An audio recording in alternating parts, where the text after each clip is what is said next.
learning about religion in India, a super interesting topic because, of course, India is so old. It's got a long history and it's got a lot of people, and therefore thinking about their religion is interesting because of the varying beliefs and age that it has accrued. Lots of complexity, different things going on. If you have something you want me to read about in a whispering Wikipedia, please leave it in the comments below. I'd be super happy to see what you want me to read about. Now, I make these videos to help you relax, to be calm, maybe to help you fall asleep, and so that you don't feel lonely. I'd like to invite you just to take a second, and while you're calm, just think about how you treat the people in your life, the people at your work or your friends or your school, and I'd like to remind you to treat them with love and respect. Okay, now let's get into this reading. I apologize that I don't know any Indian languages from the Indian subcontinent. I've never tried learning any. So it's going to be difficult for me to pronounce some names. So just keep that in mind. I can't remember if we went through the Sikhism section, but it's relatively short, so I'll reread it for you. Guru Nanak Dev Ji from 1469 to 1539 was the founder of Sikhism, known entomically as Sikh Dharma.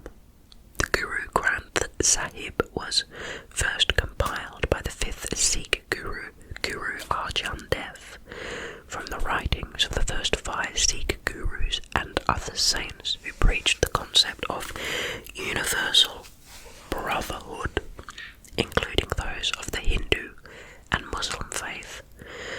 Before the death of Guru Gobind Singh, the Guru Granth Sahib was declared the eternal Guru. Sikhism recognizes all humans as equal before Waheguru, regardless of colour, caste or lineage.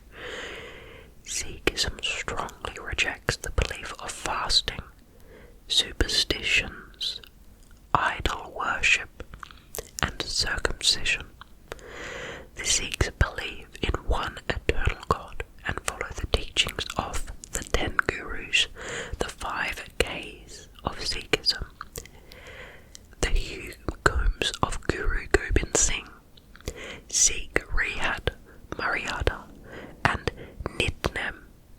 It is a padit, i.e. Gurahit for Sikhs to take any forms of intoxicants, which includes drugs and alcohol. Now we move to the introduction of Abrahamic religions, starting with Judaism.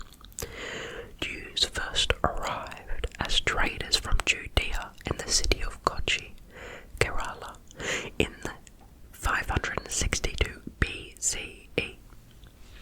More Jews came as exiles from Israel in the year 70 CE after the destruction of the Second Temple.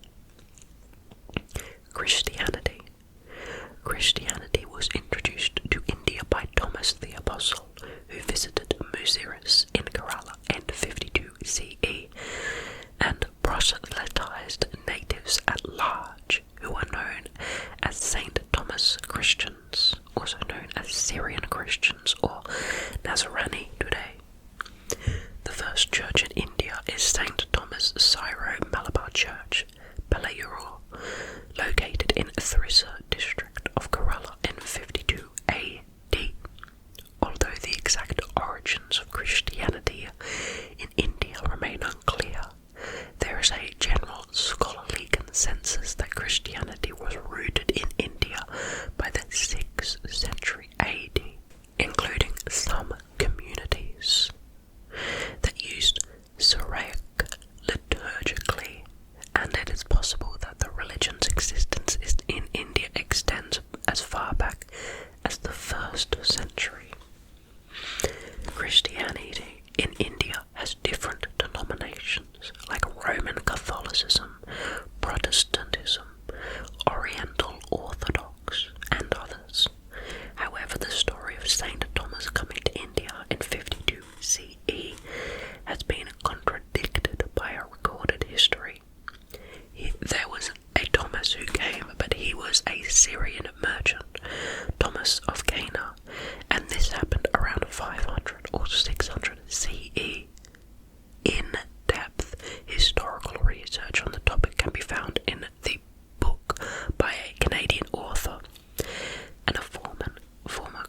monk Ishwar Sharan, and research conducted and published by Madras Courier. Most Christians reside in South India, particularly in Kerala, Tamil Nadu and Goa. There are also large Christian populations in the northeast Indian states. Christianity in India was expanded by the 16th century by Catholic Portuguese expeditions and by Protestant missionaries in the 18th and 19th centuries. Now to Islam in India. Islam is the second largest religion in India, with 14.2% of the country's population, or roughly 172 million people, identifying as adherents of Islam, according to the 2011 census. It makes India the country with the largest Muslim population outside Muslim majority countries. Though Islam came to India in the early 7th century with the advent of Arab traders in Malabar Coast, Kerala, it started to become a major religion during the Muslim rule in the Indian subcontinent. The Charaman Juma Mosque is the first mosque in India, located in Methala, Kodugalla Taluk, Thrissur district in Kerala. A legend claims it was built in 629 AD, which makes it the oldest mosque in the Indian subcontinent which is still in use. It was built by Malik Dinar, Persian companion of the Islamic prophet Muhammad, on the orders of the successor of German Perumal, the Chera king of modern-day Kerala. Islam spread in India mostly took place under the Delhi Sultanate and the Mughal Empire, greatly aided by the mystic Sufi tradition. Now let's talk about just a general overview of the religions, starting with Hinduism. Quite complex, actually, Hinduism. I've read a fair bit about it, and it's hard to say that Hinduism functions in one distinct way, as there are so many practitioners, and there are a lot of kind of varying beliefs. Hinduism is an ancient religion with the largest religious grouping in India, with around 966 million adherents as of 2011, composing 79.8% of the population. Hinduism is diverse, with monotheism, henotheism, polytheism, pantheism, monism, atheism, agnosticism, and Gnosticism being represented. The term Hindu, originally a geographical description, derives from the Sanskrit Sindhu, which is the historical appellation for the Indus River, and refers to a person from the land of the river Hindu, like the Indus Valley, civilization.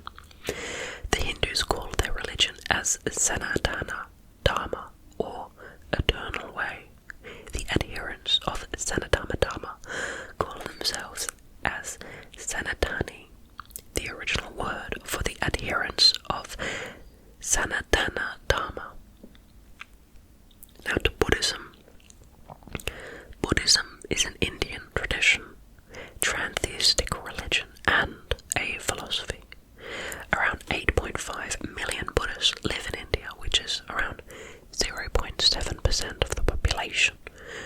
Buddhism, as a religion, is practiced mainly on the foothills of the Himalayas, and is a significant religion in Sikhism, Arunachal Pradesh, Ladakh, Darjeeling in western Bengal, and the Lahaul and Spiti districts of Himachal Pradesh.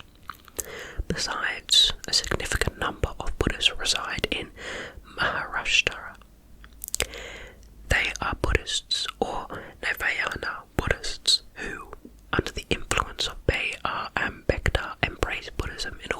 escape the caste's practices within Hinduism.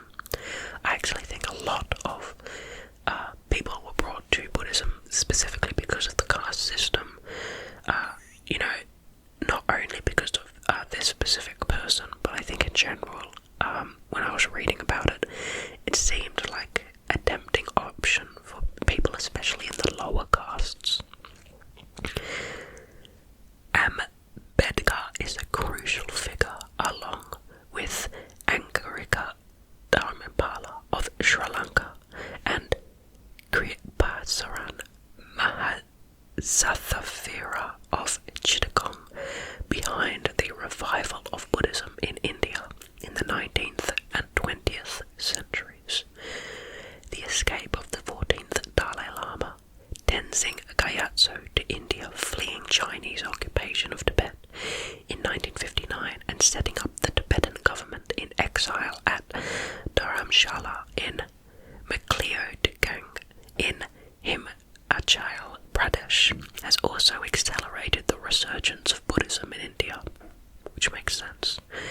The effective religion in Sikhism, which joined the Indian Union in 1975, making it India's 22nd state, remains Vajrayana Buddhism and Padmasambhava or Guru Yugan is a revered presence there. Now to Jainism. I don't really know Jainism. Jainism is a non-theistic Indian religion and philosophical system originating in Iron Age India. Jains compose 4%, which is 4.45 million of India's population, and are concentrated in the states of Gujarat, Karnataka, Madhya Pradesh, Maharashtra, and Rajasthan. Sikhism began in the 5th century Punjab with the teachings of Guru Nanak and 9 successive Sikh gurus, as we were talking about before. Punjab is the spiritual home of the Sikhs and is the only state in India where Sikhs form a majority. There are also significant populations of Sikhs in neighbouring Chandigarh, Himachal Pradesh, Delhi, and Haryana. These areas were historically a part of Greater Punjab. However, there was no data for specific numbers of Nanak followers in India, but they are believed to be in crores, somewhere around 14 crores. I don't know what a crore is. Karnail Singh Panjoli, member Shiromani Gurdwara Prabandhang Committee, says that there are several communities within the term Nanakampathis too.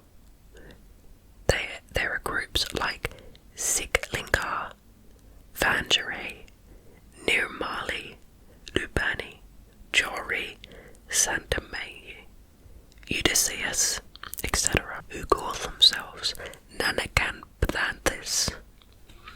They follow Guru Nanak and Sri Guru Granth Sahib. Very complicated names for me to say. I'm sorry about being a white boy. I'm not very educated on this, but I am thoroughly interested in this. To Islam. Islam is a monotheistic religion centered on the belief in one God and following the example of Muhammad. It is the largest minority religion in India. About 14.2% of the country's population, which is 172.2 million people, identify as adherents, as we talked about before. Out of those 172 million, it was found that more than 100 million of them are from low caste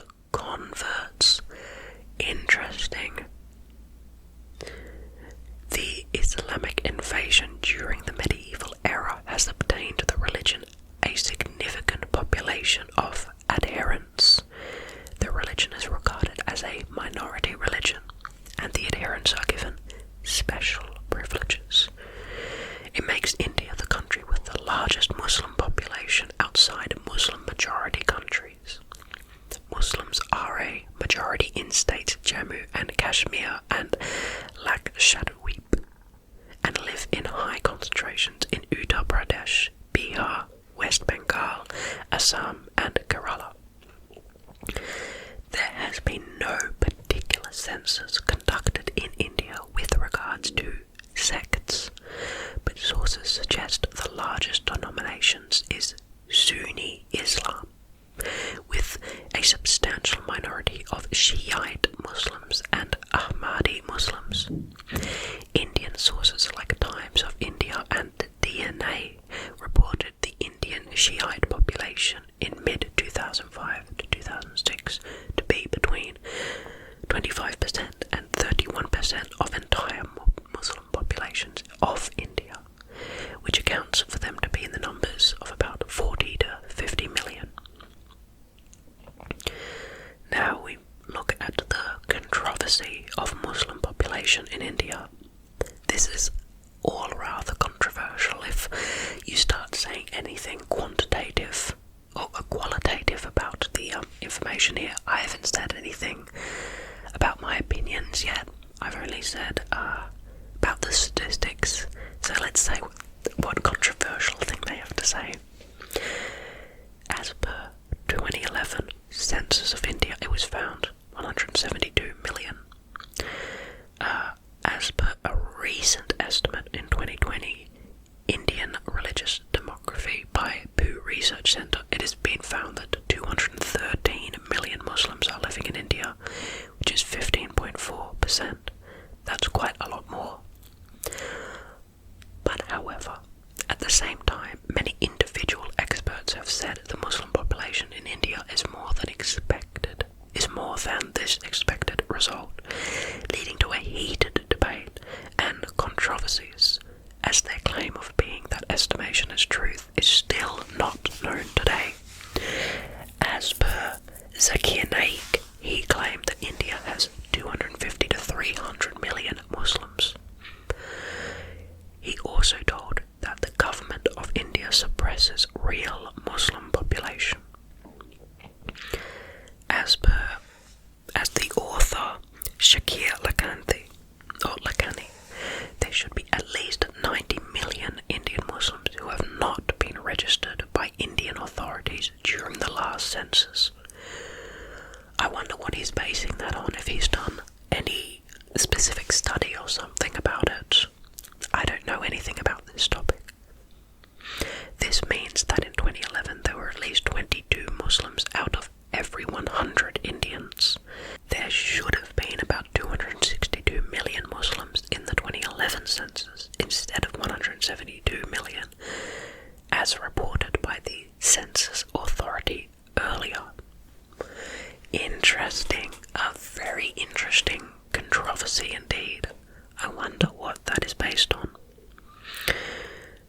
To Christianity, a very small percent of the population.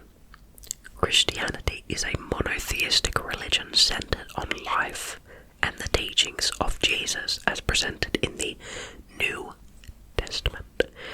It is the third largest religion in India, making up 2.3% of the population. Saint Thomas is credited with introduction of Christianity in India, as we talked about before. He arrived on the Malabar coast in 52 AD. The ethnic Goans became majority Catholic during 451 years of Portuguese rule following the Portuguese conquest of Goa. Christianity expanded in the rest of India during the period of British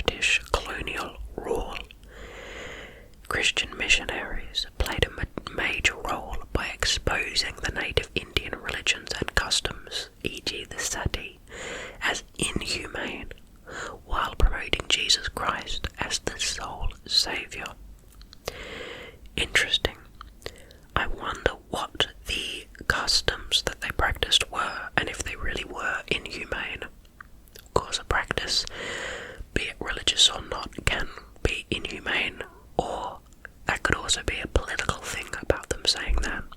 Interesting. Would be cool to learn about the native religions of India before the introduction of any of the larger ones. Christians comprise the majority of natives of Goa, Nagaland, Mizoram, as well as Meghalaya, and have significant populations in Kerala. Now to Judaism. As present in India, Judaism is a monotheistic religion from the Levant. There is today a very small community of Indian Jews. There were more Jews in India historically, including the Kokan Jews of Kerala, the Beni Israel of Maharashtra,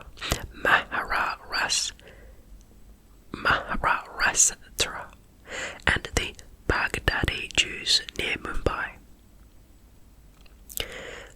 By the way, with my pronunciation of different things, the only study I've ever done of anything that has some Indian names in it really is, I studied the Bhagavad Gita for a little bit just because I personally found it interesting. But then again, I didn't learn too much, and I can't remember most of the Bhagavad Gita. I just remember some of the conversations between the prince and the god that he was talking to, but I don't remember who the god was, who the prince was.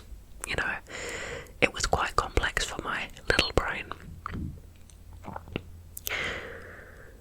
Since Indian independence, two primarily proselyte Indian Jewish communities have developed in India: the Bani Minash of Mizoram and the Manipur, and the Beni Ephraim, also called Telugu Jews. Of the approximately 95,000 Jews of Indian extraction, fewer than 20,000 remain in India. Some parts of India are especially popular with Israelis, swelling local Jewish populations seasonally. Of course, if they have a, nice holiday, interesting. Other religions. I remember there were other religions mentioned at the top of this article. As of the census of 2001, Parsis, followers of Zoroastrianism in India, that's what they're called, Parsis, represent approximately 0.006% of the total population, with relatively high concentrations in and around the city of Mumbai. Parsis number around 61,000 members in India. There are several tribal religions in India, such as the Donyapolo. Santhal is also one of the many tribal religions followed by the Santhal people, who number around 4 million, but only around 23,645 follow the religion, and around 0.07% of the people do not state their religion in the 2001 census. Interesting. It is difficult to establish the exact numbers of Baha'is in India. The official membership claims more than 2 million in India, but the 2011 census listed only 4,572. There is little commentary on the discrepancy. That's such a big discrepancy. I was just rereading that to see if I read it correctly. 2 million versus 4,000. That's a big discrepancy. Official rolls, there are only 1,000, swelled after 1960, and the large numbers enrolled as Baha'is in rural areas of Gwalior may have accepted the new ideas without rejecting their cultural heritage as Hindu, leading to halfway conversions.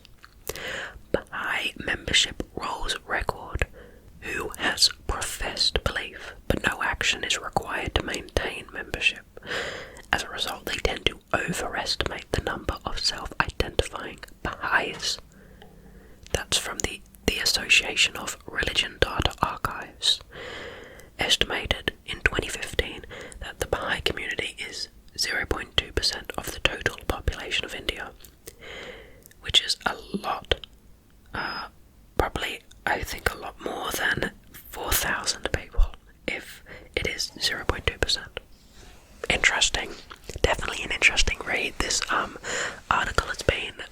estimated